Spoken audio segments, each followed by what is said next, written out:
Hey Evan, Yeah? I finally finished it. What?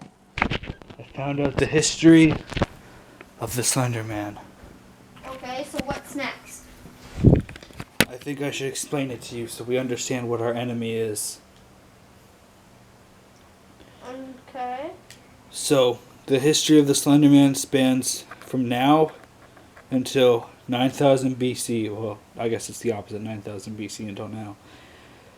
The earliest references to the Slender Man are from cave paintings in 9000 BC that seem to show a strange tall creature taking away a much smaller human.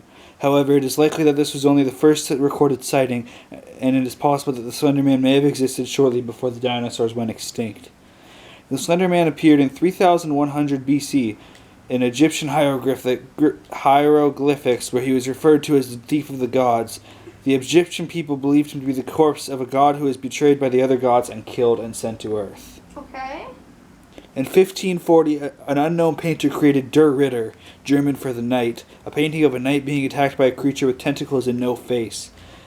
It is legend that the painter was a knight who witnessed the event and escaped but killed himself after completing the painting. The painting baffled anybody who saw it, as none of them had ever seen the creature like what was in the painting. A journal entry from an unknown man dated 1702. My child, my Lars, he is gone, taken from his bed. The only thing that we found is a scrap of black clothing. It feels like cotton, but it is softer, thicker. Lars came into my bedroom yesterday, screaming at the top of his lungs that the angel is outside. I asked him what he was talking about, and he told me some nonsense story about Dirk Grossman. He said he went into the groves by our village and found one of my cows dead, hanging from a tree. I thought nothing of it at first, but now he was gone.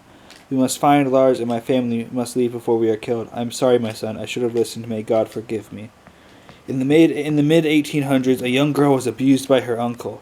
When her father finds out, he attempts to kill the uncle before realizing that the uncle was under the influence of something that they referred to as the Tall Man when they were kids, something the father believed was just their imagination, but after he had begun having nightmares about it, he realized it was real. The father is then killed by the uncle, and so is the girl's mother. The uncle takes the girl overseas and attempts to marry her. However, the boat crashes when the Tall Man appears and murders the uncle. The man driving the boat, the uncle's best friend, was also found with his throat slashed and several holes through his body. The young girl was the only one who survived the crash, and even though the boat crashed on an island, she was later found in Ontario, where she ended up living in a small town and growing up to marry a Canadian man and have his children. The girl's family name was changed due to marriage, and her distant relatives are unknown to the world. During World War II in 1941, a patrol sees something near a tree, but it disappears immediately and they assume they were seeing things. It appears close to the base 2 nights later, but once again disappears and is deemed to be a man trying to intrude the base. The next day it appears multiple times near the base, surviving unscathed when the soldiers fire at him. One of the soldiers realizes it's Der Grossman, a being he was told scary stories about when he was a child. A few days after this, Der Grossman killed everyone in the base except the man writing in the journal and 4 other soldiers who locked themselves in the food storage. 4 days after this, Der Grossman had started to kill the soldiers holed up in the storage until only the writer remained alive. Driven insane by Der Grossman's constant presence, he decides to go to sleep and is found dead along with other soldiers and with a hole ripped in his chest by American soldiers. His diary, containing records of his encounters with Der Grossman, is taken by a U.S. private who is found dead a few weeks later. This picture, Evan, this picture right here in 1986, in Sterling City, Butte County, California, was an apparent hotspot for Slender Man activity during the mid-1980s. It is rumored There he is, right back there. It is rumored that the day the photo was taken, 14 children were reported missing. Following the 1986 Sterling City Library fire, a small number of photographs were recovered. One had been taken only a week earlier on June 1st, 1986, the date the 14 children are said to have disappeared, followed less than 2 weeks later by the different disappearance of the photographer by the name of Mary Thomas. Some theorists claim that the figure on the left in the photo is Slender Man, although officials have stated the extra appendages can be dismissed as film defects. At least one child did in fact vanish. 5 months later, the body of 4-year-old Joseph Pertman was found in the Great Swamp Nature Preserve in Kingston Falls, New Jersey. Deputy Sheriff Jim Stoltz told reporters from the Associated Press that the body was still in the early stages of decay, indicating that he was alive for at least 4 months after his disappearance. It is also reported that the body was found in a state of bizarre contortion, although the cause of death was never officially established.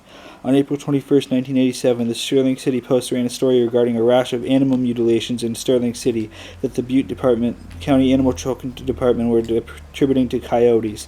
As many as 9 dogs and cats had gone missing since January and had been found in various states of decay. Many of the pets had been disemboweled or otherwise seriously mutilated. Animal Control Officer Joe Duresco was quoted as saying the wounds were unusually precise and that it was rare that a wild animal would leave so much of the carcass uneaten. Also quoted in the story was a local man, David Elkins, who was the owner of the latest victim, a cat that had been disemboweled and mutilated. 82 days later, on July 12, 1987, police were called to the Elkins residence in Sterling by David Elkins, who had reported that his 8-year-old daughter, Katrina, had gone missing. The only possible witness of the disappearance was Katrina's 10-year-old sister, Alice, with whom she shared a bedroom. SCPD Sergeant William Hahn reported the last time Alice saw her sister was she was outside the window hugging the tall man. According to further statements by Alice, over the previous weeks, a man had been coming to the girl's bedroom window at night where he would tap on the glass, make faces, and watch the girls. However, police investigators initially dismissed the account as a dream, as the bedroom window in their house was second story with no support underneath it. In 2009, 3 skiers, Amanda Fisher, Douglas Ballinger, and Natasha Pierce, disappeared from their cabin in Meekin Mountains Resort, Jasper, Alberta. A day earlier, another friend, Thomas Chambers, left the party to return to Calgary, apparently due to health concerns. He was questioned by the Royal Canadian Mounted Police following the disappearance and allegedly informed that he had been left to recurring nightmares featuring a tall man in black peering into the cabin windows at night.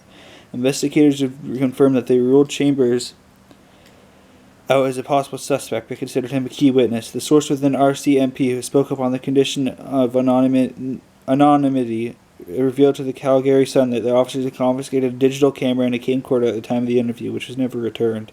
However, RCMP was unable to question Chambers further as he vanished on January 21st. His cell home was found ransacked that morning. He was never found. RCMP and parks officials commenced a month-long search, culminating in the discovery of Amanda Fisher's remains high in a tree in a severely contorted condition. Ballinger, Pierce, and Chambers remained missing. And then in 2014 was when we first met him. Well, yeah. Which was a few years ago. Well, I mean, it's not 2021. Yeah, I know. It's 2020. It's 2017. 16. 17 now, because 16 was last year. I don't know if you're going to get this video sent to you. It's like 7 minutes long. Wait, it's been about 3 years since his last sighting in the public. Nobody really knows what happened.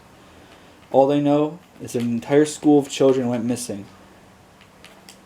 And none of them were found. It was all the kindergartners, though, mostly, and all the younger children.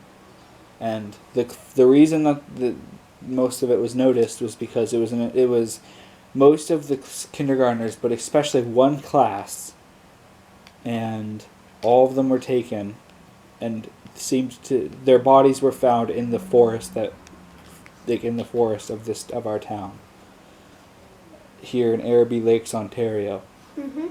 And so. Don't even know if that's a real place. And so basically, that is the last time that anyone else has seen the Slender Man, because we've basically been stuck with him for a while, and the other people who've seen him have been killed. We're the only last remaining survivors of him. And we need to take him out somehow. We just need to and I think I know how. I'm going to explain it to you later. Why not?